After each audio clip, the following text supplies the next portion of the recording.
Welcome to Our Girl Relationships. On this channel, we discuss day-to-day problems people face in their lives. Let's start with the video. My sister and I were never really tight or overly close. Our relationship has always been surface level due to the difference in the way our parents raised us and, as a result, the persons we grew up to be. Also, the lack of our bonding could be considered a result of her mental instability. She has a few mental illnesses that she's constantly medicated for to begin with. Nevertheless, the cycle of her yearning for sisterhood with me, then pushing me away and lashing out at me, never really left room for us to get close. As we matured and progressed in our individual journeys through life, our interactions became a lot more calm and transactional. I mean, we mostly bonded over the need for each other's help, advice, or favors. It did not take away from the value of our relationship, or at least that's what I always think about our interactions. I thought that their transactional nature would only mean that we would always be there for each other no matter the circumstances, but I was clearly mistaken. A couple months ago, my sister and her husband invited me over for dinner over the weekend. Though I found it out of place and unusual, I didn't mind this welcomed change and some good old time with my sister's happy little family. If only I'd known what I know now, I wouldn't have stepped foot in their home that day. We had dinner and talked over family gossip and affairs before the conversation took a serious tone of speech. My sister frantically interrupted herself mid-sentence to ask me to be the biological mother of her child and conceive a baby for her. Obviously, when she first blurted out the words, I was taken aback and silenced immediately. She rambled on and on about her reasoning behind requesting such a thing from me. Her medications and drug prescriptions won't allow the baby to be born healthy if he doesn't die in conception anyways. The baby's life or health was a risk she wasn't willing to take, and she couldn't trust another soul with the safety of her baby, let alone the tremendous task of bringing it to life. I knew that many drugs caused women to lose the ability to have children. Still, their psychiatrists usually cut off the drugs and monitored patients over the 9 months of their pregnancy. I rushed my shocked self home that day without giving my sister and her husband any sort of answer. I gave it a bit too much thought, in my opinion, as I'm kind of the person that would usually just say no to large requests. There were so many things that were just off with the whole thing. So many questions and thoughts kept me up that night. How would I get pregnant with my sister's baby? Will the impregnation process harm and influence my general obstetrical health? Even if the impregnation process didn't cause any irreversible damage, the pregnancy and the delivery surely would. My body would never be able to be the same, and my health was already weak enough to begin with. What would my family think of such a decision, and would they be opposed to it? What role would I play in the child's life, and how would the biological mother of my future niece-nephew influence my relationship with him or her? What bothered my psyche the most that day was the fact that I was actually sitting alone in my apartment, unable to sleep, unable to stop thinking, and mentally struggling to actually answer all the questions that roamed my mind. I was actually considering it.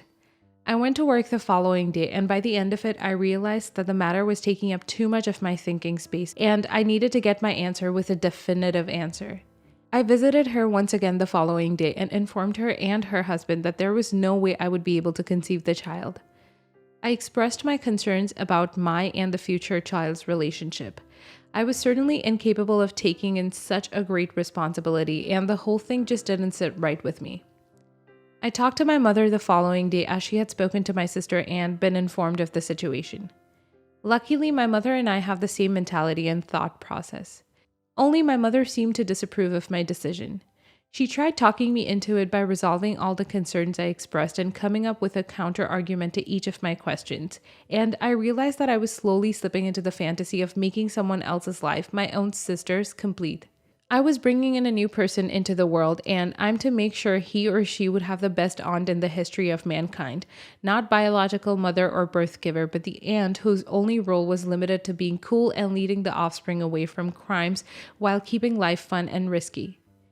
I was drowning in fantasies and hopes in the idea that this was certainly going to repair my relationship with my sister and make it the strongest it could be. You'd think the story ends wonderfully. You'd think I'd informed my sister with my approval, held and nurtured her child within me for 9 months, and then got to live the rest of my life content with decision whilst building the most magical relationship with my nephew. No, the events that took place shook my life and flipped everything upside down. As the months were progressing and pregnancy became undisguisable on me, I could notice that my sister and her husband's attitude towards me was changing ever so slightly from excited and welcoming to a mix of horrible, unpleasant emotions. My sister became hateful of me and spiteful of my body changing.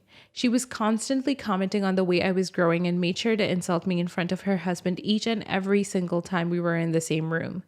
The couple started to retract the process slowly but surely as they stopped showing up to the doctor's appointments and accompanying me to buy the baby's clothes and necessities. I was aware of every change in behavior and demeanor, but I pushed through, hoping that it was all in my head and things would change once the baby came along. Well, sadly, I can safely say that things certainly didn't change for the better. They did, however, change for the worse as my sister and her husband refused to join me during labor, refused to pick up calls, and lost complete contact with the family and me. I've given birth to the child now, and my sister and her husband are nowhere to be found or reached. I'm not gonna lie, I'm infused with panic and freaked out about what this sudden abandonment could mean. Update: it's been 2 months since I went into labor and brought the most beautiful baby boy into the world. I was faced with the challenge of naming the baby boy and thought I felt the world's worth of love for him. I didn't feel motherly towards him in any way. I knew that parenthood wasn't the thing for me, and it was never something I wanted to embark on. So when his parents' behavior of abandonment became evident to me and everyone around me, I was in pure panic mode. After their 2-month self-granted vacations were over, they showed up to my apartment in a van loaded with all the toys and equipment we had shopped for over the months. The clothes, the furniture, the products, and the safety equipment were all loaded off at my apartment as my sister and I stood outside arguing, shouting profanities at one another. We argued about the fact that she no longer wanted to be a mother to a child she did not birth and started pinning the blame on me for going along with the plan in the first place, claiming that I took advantage of her ill state of being to fund fulfilling my motherhood fantasy at the expense of her credit card and her husband's sperm bank. I was truly disgusted by everything she was saying as none of it was true. Motherhood has never been a thing for me. I explained that I did it out of empathy for her and her husband and an intense desire to make them happy. Still, no matter what I said, it seemed to pass right through her, like she was determined to pin it on me and rid herself of the newborn. I tried begging or asking nicely or forcing the couple to take their child and care for it, as I had neither the means nor the stability necessary to raise a child. Still, they had already made up their minds and didn't come to discuss it with me. They informed me of their decision, dropped off the stuff, and then drove off as if nothing had happened. I tried talking to other family members, such as my mom and grandparents, to help get the baby back to his parents. But everyone seemed to side with my sick sister and her twisted husband. Somehow, I'm viewed as the bad guy in the story, who should have never complied with a sick woman's desperate wishes, and I'm the one who took advantage of the situation. Even my mother, who helped talk me into this, sided with my sister against me and gradually stopped talking to me as often as she used to until we stopped talking to each other at all. My interactions with my family started decreasing gradually until I realized that I was left to mother this child on my own, a child that I had never asked for nor got the time to mentally prepare for. I was unprepared in every single way possible, and to top it all off, I was left alone and unsupported. So that makes me and this baby boy the only family we have, as everyone else seemed to give up on us and contact seemed to fade away. I'm not sure if I'll ever develop feelings of motherhood towards the baby, but I know for sure that I will treat him like the best aunt anyone could ever ask for. I don't know slack about parenting, nor did I sign up to learn, but I'll do the best humanly possible for my and my poor baby's sake and happiness. Next story. My wife is a stay-at-home mom. She manages everything at home, and I'm truly grateful for everything that she does for the home and our family. I try to give her as much breaks as possible by doing the childcare after coming home. Sharing chores, she has days off, she can take sick leaves every weekend, I do all the childcare, etc. Today, she told me she feels unappreciated and that her work around the house is not considered a full-time job. I reassured her that it definitely is a full-time job according to me, and I'm grateful for everything that she's doing around the house. However, she was not convinced and said that she should get a salary just like I do at my work. Me. Who owes you the salary? She. You, of course, because you're technically my employer. Me. Okay, so after I give you a salary, where will the money go since we both have pooled finances? She. Our joint account? Me. Yeah, exactly. So what is even the point of me giving you a salary if it's going to be in the same joint account anyways and you still have full access to the joint account money? All income is family money, so it makes no sense for you to get a salary if it's going to belong to the entire family anyway. She huffed and went back into the room, seeing that my thinking is flawed. Am I the a-hole? Edit. We have kids aged 3, 5, 7, 7. Not the a-hole, but maybe she feels guilty spending money from the joint family account on herself, so she would like some money of her own that she doesn't have to feel guilty about spending. Maybe she should get a separate account of her own. Did she say if she wanted this? Maybe she feels like the money you make isn't as much hers. You need to talk to her more about what you two can do to ensure she feels like everything is fair. No a-holes here. I read the post as her broaching the subject of returning to the workforce. I think you need to hire a babysitter so you and your wife can go out and have a nice dinner and discuss the true reason for her statement. If not return to the workforce, she may simply want an individual account that she can have some autonomy over. Fully understandable. Have the discussion where you ask her what she really wants from her statement, and then sit there and listen to what she says to understand her. Ask questions that lead to understanding, not trying to trap her in circle logic. My wife had the same discussion with me. She's also a stay-at-home mom, and we have 3 kids. It came down to her wanting to be able to have cash on hand to do whatever she wants instead of worrying about a joint account and how her spending money from it can impact family decisions. Even though all the money is our money, she saw the joint account as family money that she didn't want to take from directly. So every payday, I have to set it to auto-transfer a sum from the family account to her individual account, and that fixed her issue. Even though it's literally the same money, it's completely different for her in another account. No a-holes here. It sounds like what your wife actually wants is a job, her career back, but maybe hasn't come to full circle on that thought or feels like she can't. What were her career aspirations before kids?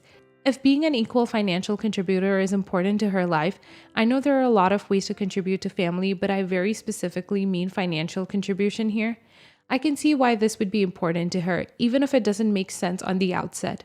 If the money is going to the same place regardless, but it makes your wife feel important, and based on her feelings, I'd wager a good amount that it does, then why not? What does it actually hurt versus what does it achieve? That said, I see your positioning because it doesn't make sense, but I think if you dig a little deeper, it might be clearer. Next story.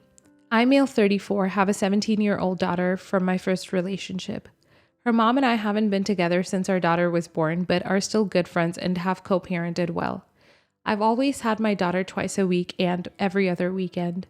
My daughter's bedroom window is connected onto our roof, which is a flat, so her and her friends have occasionally gone out there with blankets and food and sat and chatted.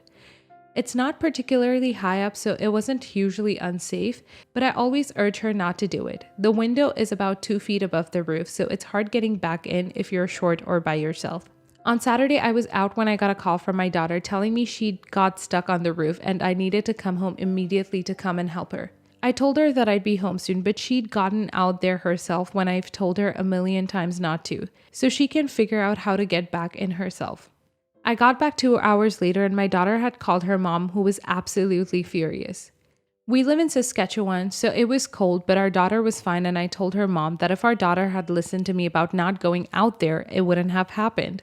Our daughter is fine, and I wasn't gone that long, but her mom and even my girlfriend are saying that I put my need to prove a point above my daughter's well-being. Am I the a-hole?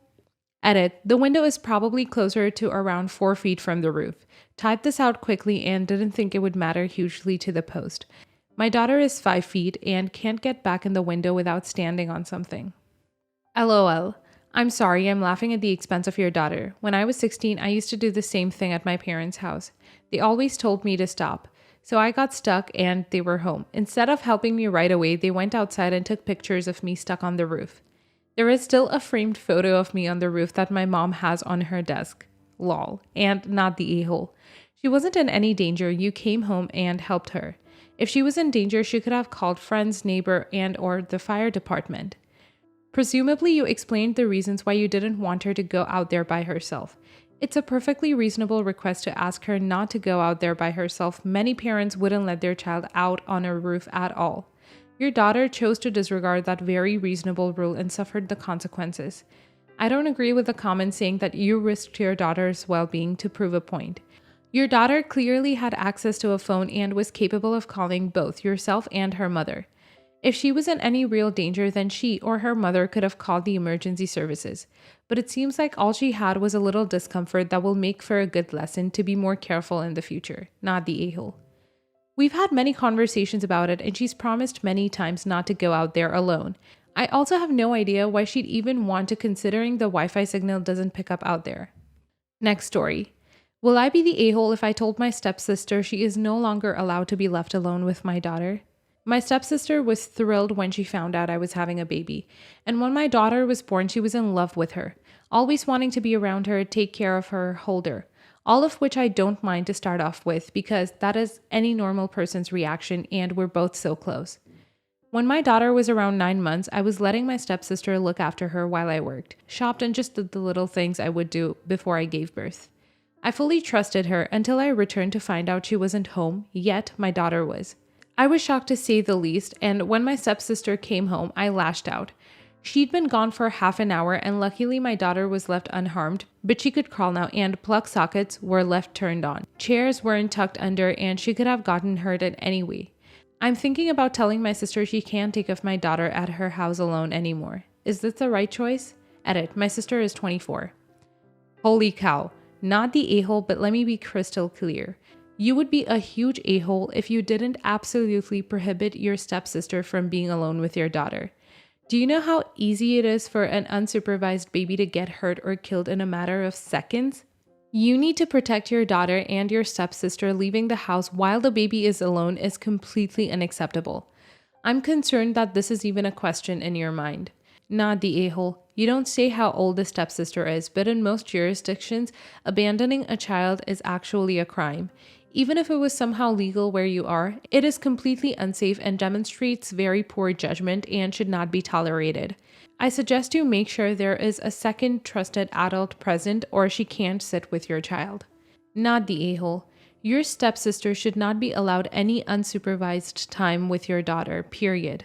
She showed an astounding lack of good judgment and proved that she can't be trusted to care for your daughter at all. She left an infant that was in her care alone in a house. After something like that, the ban on caring for a child is permanent. But I wouldn't phrase it as she's no longer allowed, forbidden. Just make alternative arrangements and say you were disappointed with what happened on why and want to make sure it doesn't happen again, and thus you're hiring a babysitter, leaving her with grandparents, whatever alternative arrangements you've made.